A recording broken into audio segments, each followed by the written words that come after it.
Welcome to my channel. My name is Molly, this is Lefty Knits, and today we are going to knit my cat a Halloween hat. Hi there, welcome or welcome back. I'm Molly, I'm a knitter based out of the San Francisco Bay Area, and today I am going to make my cat upset. My cat has been the recipient of one knitting experiment so far. I made her a sweater and she hated it. So I'm gonna knit her some more stuff that she's probably gonna hate as much. I'll back up. Lola has one hat that we bought at the craft store.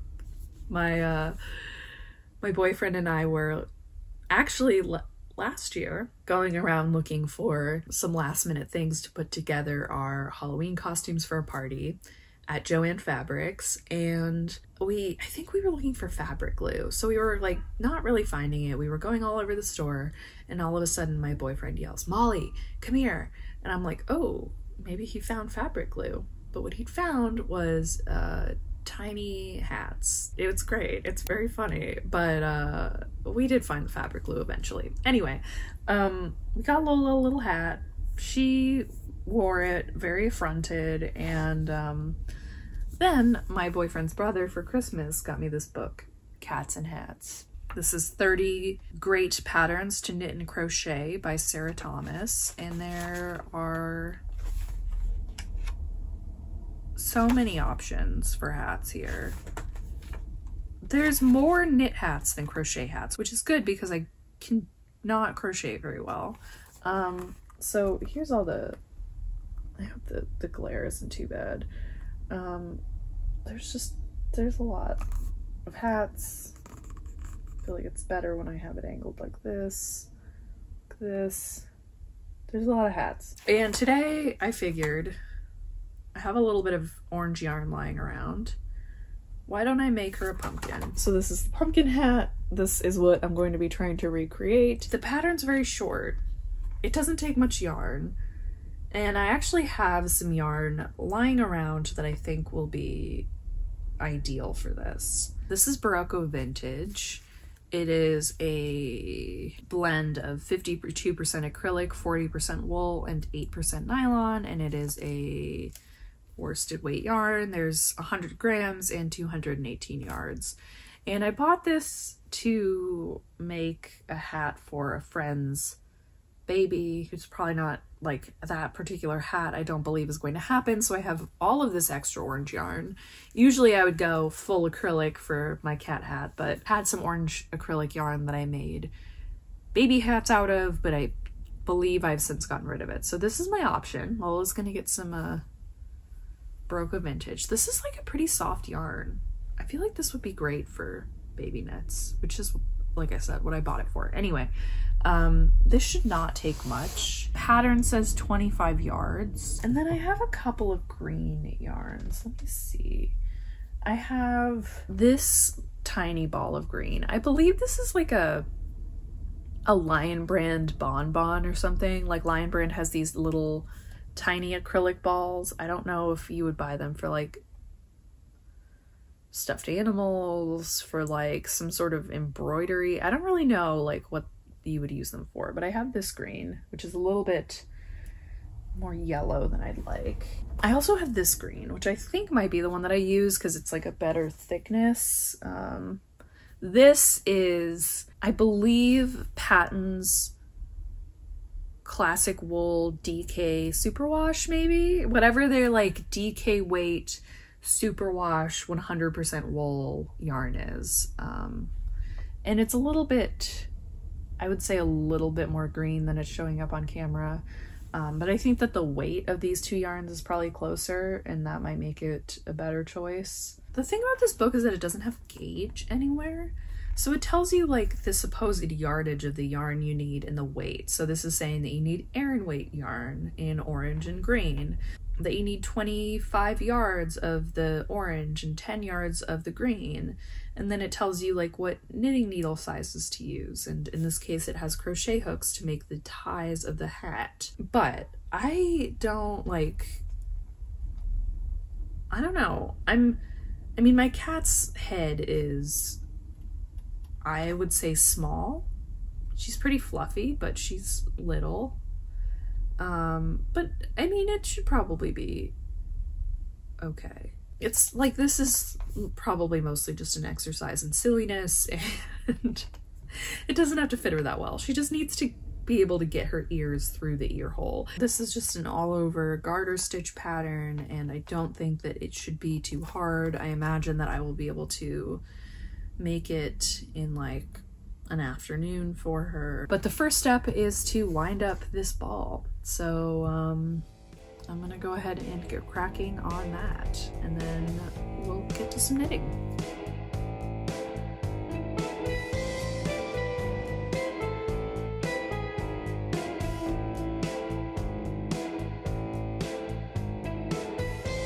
Alright, so I caked up the yarn. I have my book right here. I haven't read the pattern too much. My guess is that you're knitting from one corner to the other. That does appear to be the case. You cast off for the ear holes. You knit in the middle for the head, like on top of the head. And then I think it's saying to basically make a single crochet chain, or a crochet chain. I think I should be able to knit this very quickly. It's saying to leave a long tail and then make that the 25-inch tail. That's so long. I think I'm gonna go back and add the tail in later. Because you're knitting ear to ear, you don't have to cast on very many stitches. So there's no suggested gauge for this, which I think I've mentioned before when discussing these patterns. I think that this yarn was probably made in... Alright, so yeah, this is made with Lion Brand kitchen cotton in the original version for the orange in the colorway pumpkin, and in cottonies in lime. I would hesitate to buy this book if you're a beginner. It was gifted to me, and I'm excited to make a lot of these hats, but I also am a pretty advanced knitter, and I'm able to troubleshoot patterns pretty well. I think that there are probably other patterns that might serve you better elsewhere, but it probably would work, honestly. It's not like these are that hard, although you might end up with a hat that's huge or tiny. I mean, I might end up with that too right now. I'm using US 6 needles with the Barocco Vintage. I do have a pretty loose gauge. This tells you to use 4.5 millimeter needles. What size are these? 4 millimeters or US 6s, so. I finished the part that's supposed to lead up to the first ear hole, and it looks kind of small to me. It's so hard to judge. I think I'm gonna go get a different size needle tip.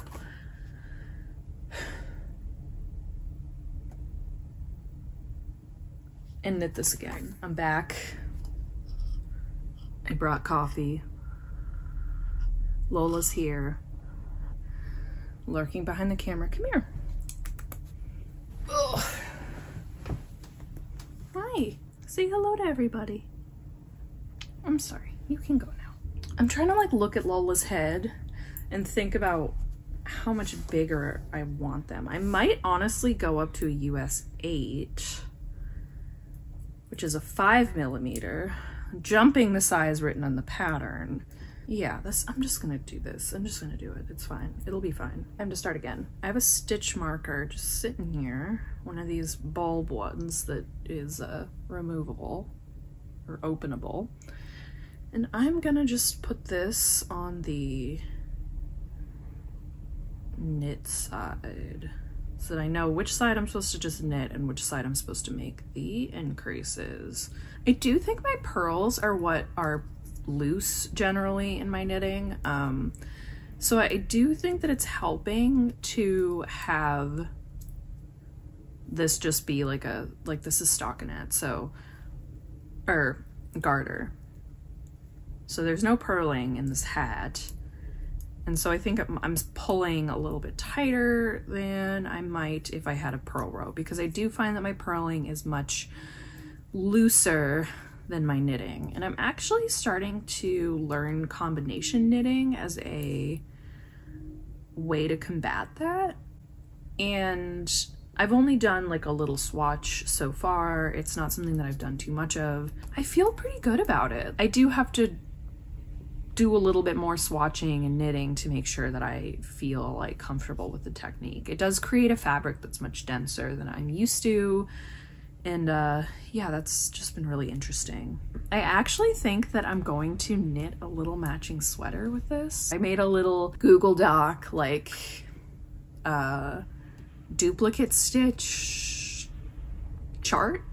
I mean, you could do anything with this chart. You could do Intarsia or whatever, but I made a little chart that I will share that I plan on using on a little sweater or something to make our cat into a tiny little jack-o'-lantern.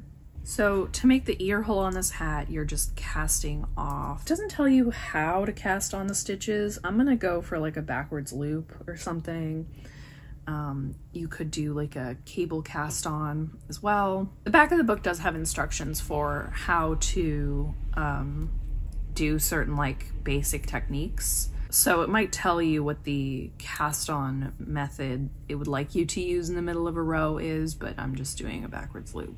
First ear hole done. So now I'm just knitting the top of the head, and I will rejoin you when that's done.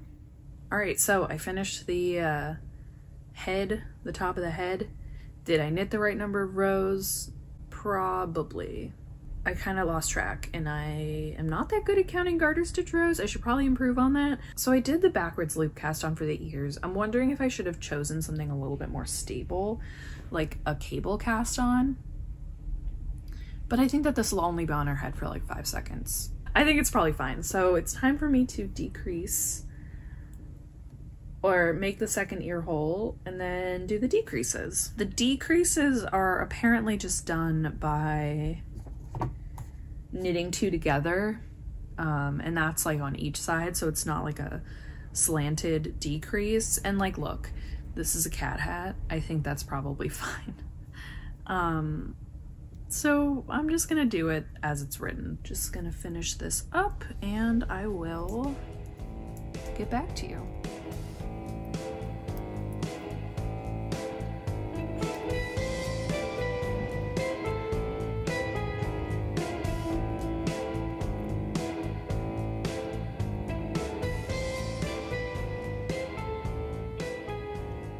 Here is the base of the hat. It looks so small. Is it like the most beautiful knitting I've ever done? No. I would say it looks about like what the pattern says it should. I'm like looking at my cat over there and trying to picture how it'll fit on her, and I think it'll be fine. The pattern calls for you to do, yeah, crochet chains for the straps. I could almost do like a finger crochet chain. Maybe that's what I'll do. Did anybody else finger crochet when they were kids? I don't know if that's, or finger knit. I think people called it different things. I think it's basically just a way to make a chain. So maybe that's the move. To finger crochet this in. And I believe it basically is just making a chain, but with your finger. I'm going to create a loop by pulling my knitting needle through the like cast, I think this is the cast off edge. I've already kind of lost track, but through the very end and create a loop. And then you just put the yarn, the work, like, so this is the long ball. And you put the ball end over your finger and you pull the back loop over the front loop. You can kind of pull the yarn tight and you just keep doing that. When I was a kid, I used to just make like endless chains like this. What was I hoping to accomplish? I'm not certain. I'm not counting, which I probably should, and I would if I really cared about length. It's not very neat, but that's fine. Right, so there's one strap down, and now I will be just knitting a second. What I have now left to do is, obviously I have some ends that I will sew in later. I have the straps, and now I just need to put the I-cord onto the head. I think I'm gonna try to just pick up stitches at the top of the head and just put it on. I am gonna go get DPNs because I think it'll be easier than anything else. I just folded it in half, and I'm gonna kind of try to shoot to get the stem like here. Just knit, pick up the loop here. I'm gonna knit into this one, the one next to it, and then the two like across from there. It's coming out of approximately the center. I think it's kind of hard to tell with where the needle is and it moving around, but I think it's probably fine. So I will rejoin you once I have the this knit up. All right, I made an I-cord. It's shorter than they said to make it, but it still looks really comically long. So now let me just sew in some ends. Now I didn't leave very long tails here. I probably would have left, if this were like a real serious project, I would have left longer tails for better sewing in abilities, but it's not that deep here. Oh, Lola looks so cute right now. She doesn't realize that I'm presently going to be bothering her. We're almost done with this hat. This was really quick. Probably took me like an hour or less, including all the, you know, nonsense with the changing needle size and stuff, finding the needles that I needed. So this is a pretty easy. So this is it. Here's the hat, part 1. How do you feel, Lola?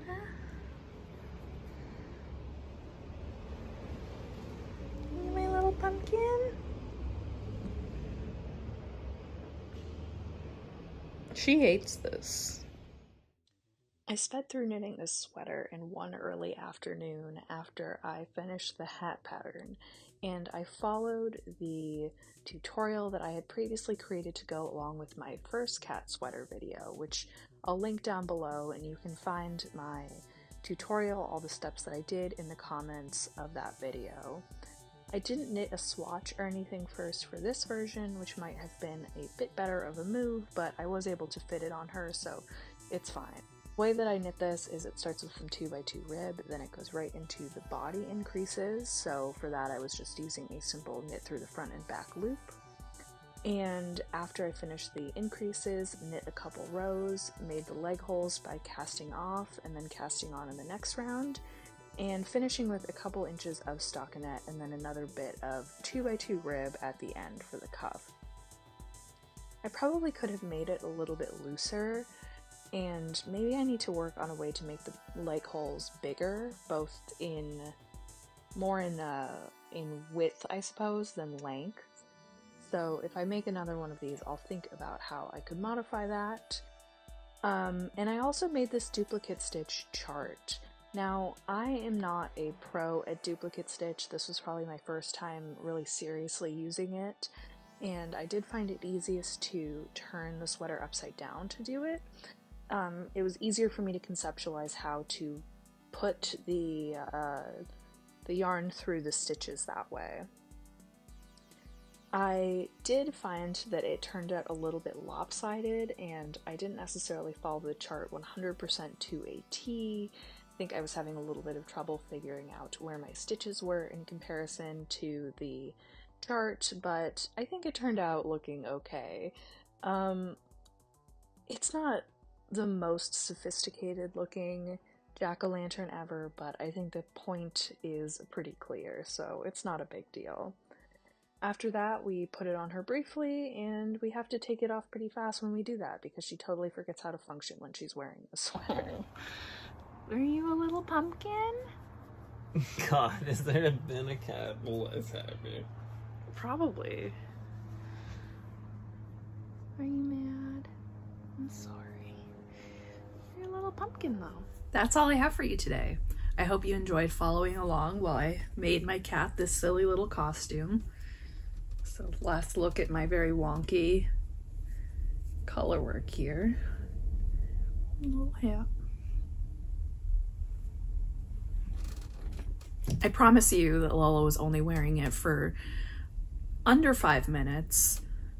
She really doesn't take well to costumes, which I get. You know, I think most cats don't. And she's not a very bitey, scratchy cat, and she doesn't hold a grudge.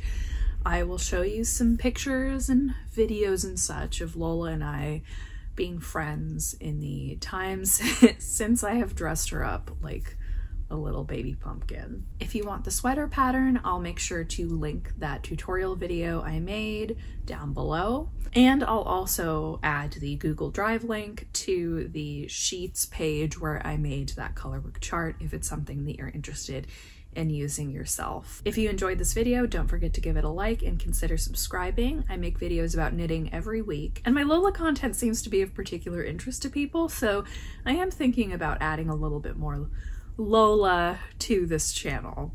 I'd love to hear what you've been working on recently. If you've ever made your pet a costume through knitting or sewing or any other DIY channel, please drop a comment below. I'm always looking for new ideas. Luckily, Lola's not here to hear me say that, but in any case, I hope you have a great rest of your day, and of course, happy Halloween. Bye.